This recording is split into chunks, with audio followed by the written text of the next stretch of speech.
Hello. Set this camera up a little bit better here. This video is about me. I'm pretty much a self-taught computer user, right? I've been using the computer for, let's see, since 2010 now. 6 years, right? I have been using, I started out with Windows. This young lady that I knew, right? Her name was, what was her name? I can't even remember now. Becky, I think it was. Anyways, I met her at the library. She was an ASU student at the time, and I was struggling trying to figure out how to use the library computer. Oh, excuse me. And Windows and all that stuff. And she was sitting next to me, and she said, "Hey, there, I can help you." And me and her struck up a fast friendship, and she started teaching me. Well, then I graduated over to Phoenix College and their computer lab, and I was still continuing with Windows. And I got a little bit better, and a little bit, I got to understanding how Windows worked. I think I was using Windows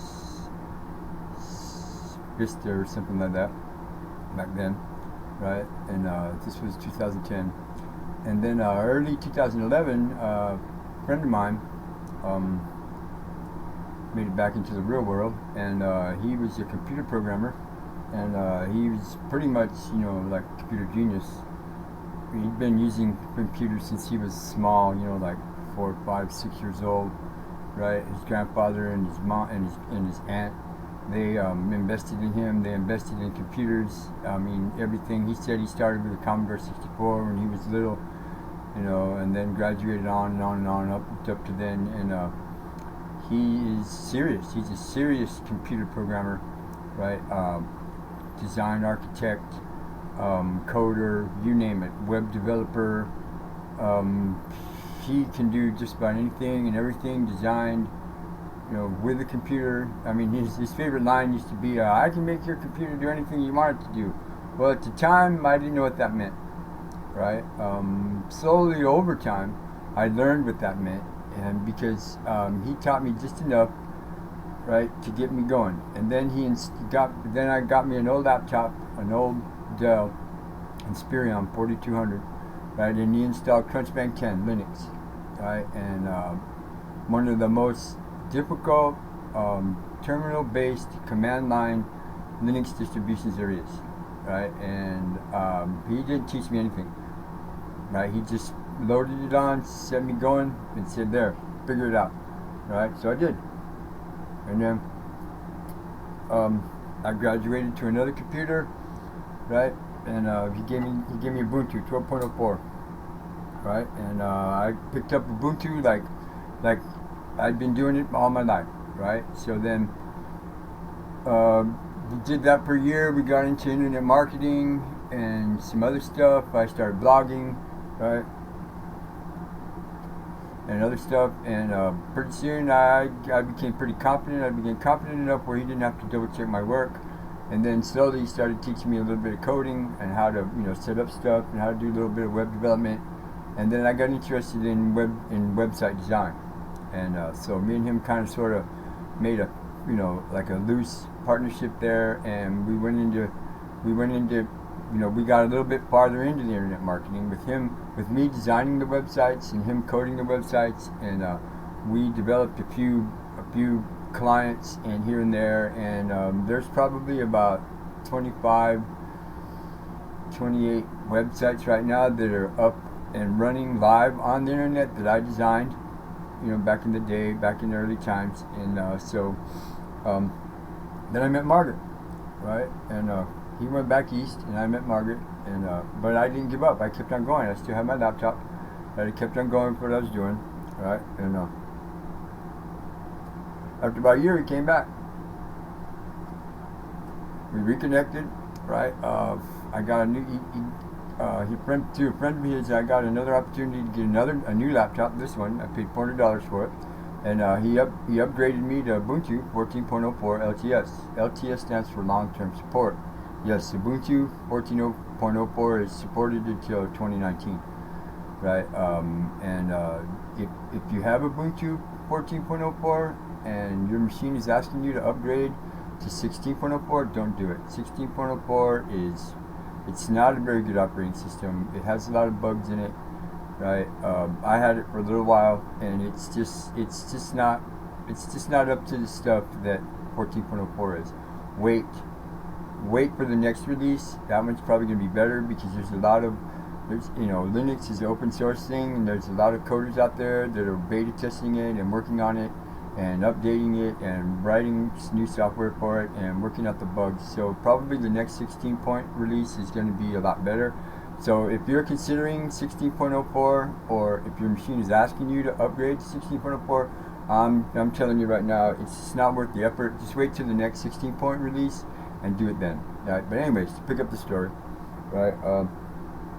I started getting really good with Ubuntu 14.04, and I started getting a lot better. I started learning a little bit more, right? But pretty much I'm self-taught, right? I've been at this now on my own for good 3 years, right? I'm fairly confident. I do all of my own work. I do all of my own videos, as you guys know. I do all of my own editing. I do my uploading. Right, I've learned a lot of command strings. I've learned a lot of, I've learned how to use the terminal on my laptop. I'm fairly confident for somebody that's in my age bracket that came to computers late in life. Like I was already 52 years old, right? I consider myself fairly confident, right, with a computer. So, I want to say that Linux, for me, for anybody actually, saying if you're an older person, if you're over 40 and you really weren't taught how to use a computer when you were young, right, and you're struggling with Windows, with any of the Windows, I mean like Windows 7, Windows 8, Windows 10, right, if you're struggling with Windows and you really don't understand it and it's confusing you and you're locking up your computer all the time and you're tired of paying for, Kaspersky and all that stuff, right, antivirus software and all that junk, and you're tired of getting stuff jacked, right? You're tired of getting hacked. You're tired of getting, you're just tired of Windows. Consider switching to Linux. Any Linux distribution, any Ubuntu distribution, or any actually Debian-based distribution is fairly simple. They're very intuitive. They're very easy to use. They're very easy to handle. They're very easy to learn, right? And you will quickly, just based in some of the Windows stuff that you've done, right, and you'll pick it up really quickly, and it's more powerful. It's based on a kernel system, so it's you don't need antivirus and all that stuff. You don't need any of that junk on your computer. As long as you learn basic security, right, and how to keep your laptop safe and how to keep your phone safe, right. Or Linux is pretty much bulletproof. I mean, it's Linus Torvald, wrote this back in the 90s, right? Right, as an alternative to Unix-based systems, Apple, right? Because Unix comes out of the 60s, late 50s, 60s. Unix was the operating system that took us to the moon, right? Unix is the operating system that's going to take us to Mars, right? Unix is a very strong operating system, right? That is pretty much bulletproof. Well, Linux is loosely based on this pattern, but it has a different. It works on the kernel system, right? And then you attach all of your operating, the rest of your software to it. I mean, some of you real powerful Linux users out there will probably correct what I'm saying here, but basically I have it right. I know I do, right? And a lot of them will agree, right, that Linux is the system for you. It's the system. It was the system that brought us, into the millennium, right? For a lot of us, it was the system that's going to carry us into the future. Right, a lot of Microsoft stuff is actually going towards open source, and they're basing a lot of their stuff on the Linux system now. A lot of governments use Linux, a lot of private corporations use Linux, a lot of servers worldwide use Linux, right? Linux is the system that's going to carry us into the future. So, right, I'm here to tell you, if you are seriously considering upgrading your system from Windows, go with Linux. Any Debian-based distribution, Ubuntu 12.04, 14.04, are a good place to start. They are. Right? Take it from me, Brian, no holding this guy. Dude, my laptop is the shiznick right here. I'm telling you. So, hey, this is me, sitting in the shed, right, blabbering about my computer and my own technical skills now. Hey, thank you.